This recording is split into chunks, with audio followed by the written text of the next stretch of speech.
Another one is Jimmy Dore. We had Jimmy on. We had a lot of fun with him. I didn't know a lot about Jimmy, and then everybody said, "Hey, Jimmy." Same way they're saying about you. I'm having a lot of fun having you on. I had Jimmy. I'm like, interesting guy. What do you think about Jimmy? Well, Jimmy and I don't know that we were friends necessarily, but we were simpatico. And then in 2016, he was saying stuff on his show. I think he was back on TYT at that time. He had another show.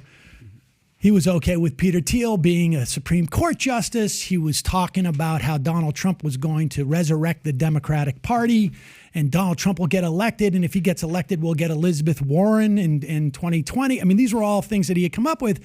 And, I sent him an email. I said, look, you want to come on my show? We should talk about this because I think a lot of that stuff is crazy.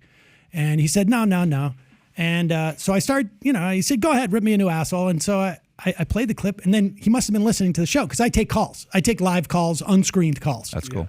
Every day. And he calls in, and we have a debate. And the guy... Jimmy called in. Yeah, Jimmy called in cool. from his car, I guess. And the guy didn't know anything about what he was talking about. He didn't know what a filibuster was. He made all these predictions. I said, look, dude, you get Donald Trump in there, there's a chance you get 3 Supreme Court justices. He says...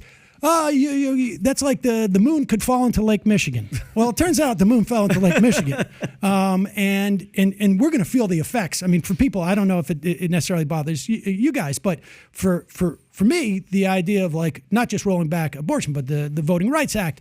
I mean, government agencies that have the ability to do stuff. I mean, it's massive. I mean, it is a tidal wave. I don't think the American public fully realize that could have been the single biggest thing a president has done to help their party the last 60 years, or it is the worst thing for the opposing party. McConnell, I think, gets that credit because McConnell was the one who would not even have a nomination hearing.